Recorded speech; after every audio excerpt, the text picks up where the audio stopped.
പിള്ളേർക്ക് ഇത് കറക്റ്റ് ആയിട്ട് അറിയാം. പലപ്പോഴും പാരന്റ്സ് ചെക്ക് ചെയ്യുന്നതിന് മുമ്പ് തന്നെ കംപ്ലീറ്റ് ആപ്പും ഡിലീറ്റ് ചെയ്യും. അങ്ങനെ ഒരു സിസ്റ്റം ഈ ക്ലിയർ ആളിൽ ഡിലീറ്റ് ചെയ്ത് എങ്ങനെയാണെന്നും ഒക്കെ മോനറിയാം അല്ലേ? മറ്റേത് ഡിലീറ്റ് ചെയ്ത് അമ്മ തിരിച്ചെടുക്കുമെന്നും അത് കറക്റ്റ് ആയിട്ട് അവർക്കറിയാം. പിന്നെ ഈ പറഞ്ഞ കുട്ടികളെ ഏറ്റവും കൂടുതൽ സൈബർ തട്ടിപ്പുകാർ അല്ലെങ്കിൽ ഇതുപോലത്തുള്ള ചൂഷണം ചെയ്യാനായിട്ടുള്ള സാധ്യത കൂടുതലായിട്ട് പ്രധാനപ്പെട്ട കാരണം പ്രധാനമായിട്ട് ഇവർക്ക് വരാൻ സാധ്യതയുള്ള അപകടം എന്താണ് അങ്ങനെ അഭിപ്രായത്തിൽ? ഇപ്പൊ ഏറ്റവും കൂടുതൽ ഇവര് ഡേറ്റിംഗ് ആപ്ലിക്കേഷനുകൾ ഉപയോഗിക്കുന്നുണ്ട്. മുതിർന്ന ആളുകൾക്കാണ് ഡേറ്റിംഗ് ആപ്ലിക്കേഷൻ ഉപയോഗിക്കാൻ പാടുള്ളൂ. കുട്ടികൾ ഉപയോഗിക്കുന്നുണ്ടോ? ഒരുപാട് പേര്.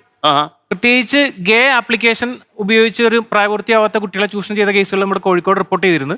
അതേപോലെ തന്നെ ഡേറ്റിംഗ് ആപ്ലിക്കേഷനുകൾ ഉപയോഗിക്കുന്ന ഒരുപാട് കുട്ടികൾ ഇവിടെ ഉണ്ട്. അപ്പൊ ഈ ഡേറ്റിംഗ് ആപ്ലിക്കേഷൻ ഉപയോഗിക്കുന്ന സമയത്ത് പാരന്റ്സ് ചെക്ക് ചെയ്യാൻ വേണ്ടി വരുന്ന സമയത്ത് ആ ആപ്പ് അതിൽ കാണില്ല. ഇവർക്ക് പലപ്പോഴും ഇവർ ചാറ്റ് ചെയ്യുന്ന ആളുകൾ ഇത്തരം ആപ്പുകളിലേക്ക് കയറാൻ ഏജ് ലിമിറ്റ് പ്രശ്നം എന്ത് വേണമെങ്കിലും ടൈപ്പ് ചെയ്ത് കൊടുക്കാമല്ലോ. നമ്മൾ ടൈപ്പ് ചെയ്ത് കൊടുക്കണതാണ് അതിനകത്ത് കാണിക്കുന്ന ഏജ്. അപ്പൊ അങ്ങനെ പോകുന്ന സമയത്ത് ഇപ്പൊ ഇന്ന് ഇവിടെ കേരളത്തില് ഓപ്പറേഷൻ പി100 എന്ന് പറഞ്ഞൊരു ഡ്രൈവ് കേരള പോലീസ് നടത്തിയിരുന്നു. 2017 തൊട്ട് ഈ വർഷം വരെ കണ്ടിന്യൂസ് നടത്തിക്കൊണ്ടിരിക്കുകയാണ്. ഈ ഡ്രൈവില് പിടിച്ചെടുത്ത ഇമേജുകളും വീഡിയോകളും നമ്മളുടെയൊക്കെ കുടുംബത്തിലുള്ള കുട്ടികളുടെ ഇമേജുകളാണ്. ഈ പറഞ്ഞ ഇമേജുകൾ എങ്ങനെ ഈ പറഞ്ഞ ഈ അക്യൂസ്ഡിന്റെ കയ്യിലെത്തി? ഈ കുറ്റവാളികളായിട്ടുള്ള ആളുകളുടെ നിന്ന് പിടിച്ചെടുക്കുന്ന മൊബൈൽ ഫോണുകളും ഡിജിറ്റൽ ഡിവൈസുകളും മൊത്തം ഇത്ര ഇമേജുകളാണ്, ഇത്തരം വീഡിയോകളാണ്.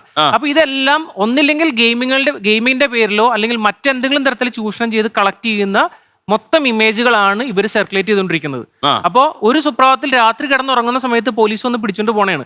അപ്പൊ അവര് ഞാൻ പറഞ്ഞു ഒരു തെറ്റും ചെയ്തിട്ടില്ല എന്ന് പറയുമ്പോൾ ഇത്തരം ഇമേജുകൾ വളരെ വ്യാപകമായിട്ട് പ്രചരിപ്പിച്ചുകൊണ്ടിരിക്കുകയാണ്.